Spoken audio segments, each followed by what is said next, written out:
Good afternoon, everybody, and great to be here. When I looked at the program, I thought, well, what could I contribute that I hope to be useful for everybody? And it seemed to me that being at the coalface of both impact and degrowth investing would probably be really useful if I shared my thoughts and our experience with what it's actually like implementing degrowth companies and projects at the moment on the ground in New Zealand. So just going to move this out of the way. There we go. So as was mentioned, Jennifer Wilkins kindly asked me to participate in a paper that we wrote back in December of 21. To be frank, she wrote the paper and used me as the practical person on the ground to bounce her ideas and thoughts off of. But the reason that I did this with Jennifer was that at that time there was very few of us posting about degrowth through LinkedIn and other places, and we found each other there. It's great to see there's a lot more people now considering degrowth. And for me, 5 years ago, I looked around New Zealand and saw there was no impact investing happening, and so established Purpose Capital to try to address that. But trying to make sure that the dollars that we put into projects and businesses were going to make the biggest systemic change possible. My study and research continued down the path of Kate Raworth, Jason Hickel, Tim Jackson, and many of those authors that I'm sure you're all familiar with. And I inevitably was drawn to the conclusion that degrowth was really where we needed to be heading. So I just want to move into some of the investments that we made but before I do that, just talk a little bit about the difference between impact and degrowth. This might be a little bit theoretical for everybody, for those of you that aren't investors or commercial people in the audience. But important factors for both degrowth and impact are intentionality, what you're trying to intend through the investing that you're doing. And in the case of impact investing, it's to drive social and environmental change. In the case of degrowth, it is also to support a different type of economy. The return on capital is a very important one. I can say at this moment in New Zealand that there are really, it's very, very difficult to get any investors to be willing to put any money into anything at less than a market rate of return. And you can see, as the degrowth investor is described there, there's the possibility of lower than market rate return. And I'll circle back on this one because this is a really critically important point, which we need to continue to move on. And then a commitment to measuring and disclosing non-financial performance, which both impact investors and a degrowth investor would do. 1 second. Clickers disappeared. There we go. But before I get too critical of impact investing, impact investing, by the way that we do it, does measure outcomes. So those would be things like employing people through an investment and those sort of immediate on-the-ground outcomes that you'd get through investing. But we're most interested in those systemic changes that are listed under impact: housing, environmental regeneration, mitigating climate change, and social equity. So let's get into a few investments that we've made. And with this, what I want to do is just get you thinking. I want to put you in the position of someone like myself who's assessing these opportunities and having to make a decision as to whether we put our precious capital into these types of opportunities or not.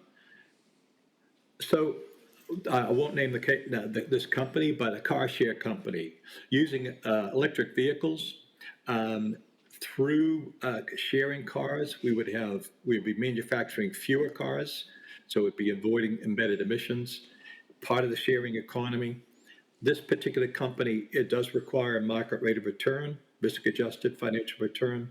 They have good positive things like an employee share option plan.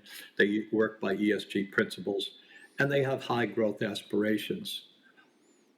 But I guess the question there is, if a company is looking to grow very aggressively, is this a degrowth company?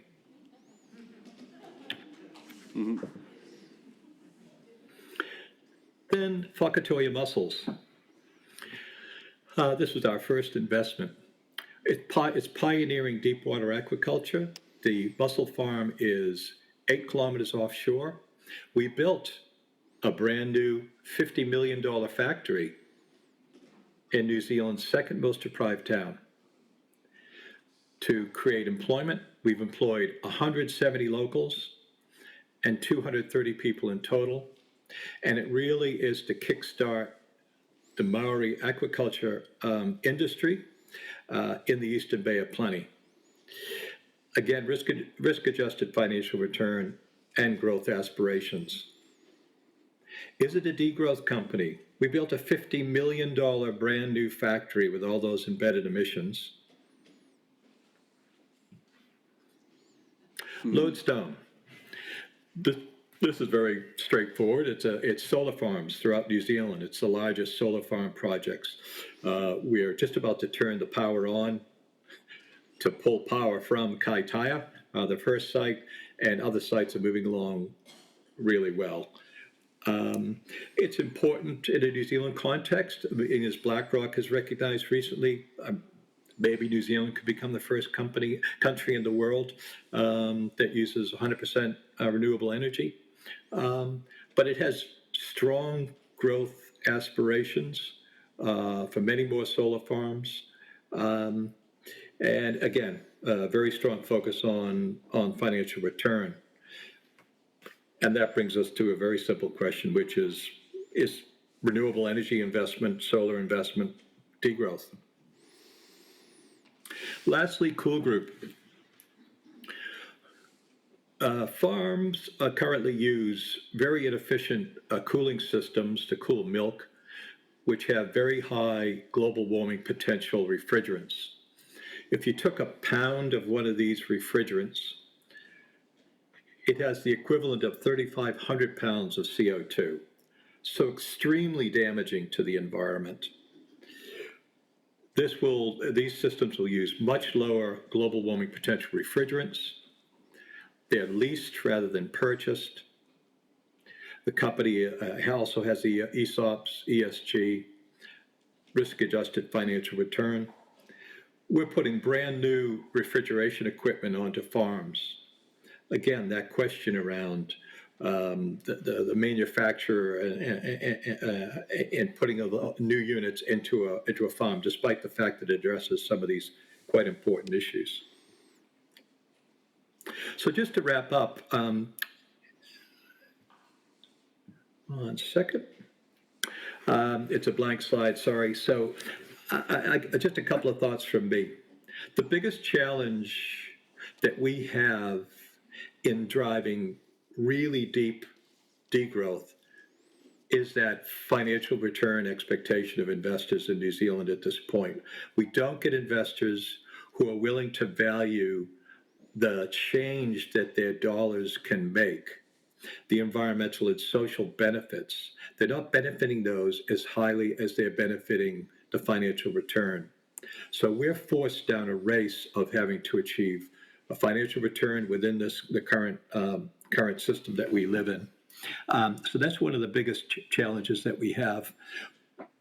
But despite all these challenges, and despite the fact that these investments that we are making, which you can see there, are not perfect, the thing that I really want to emphasize is it's extremely important that we act, not wait for the perfect project, the perfect investment, the perfect neighborhood cooperative farm, or whatever it might be, to come. But we act, we start to move and make incremental change.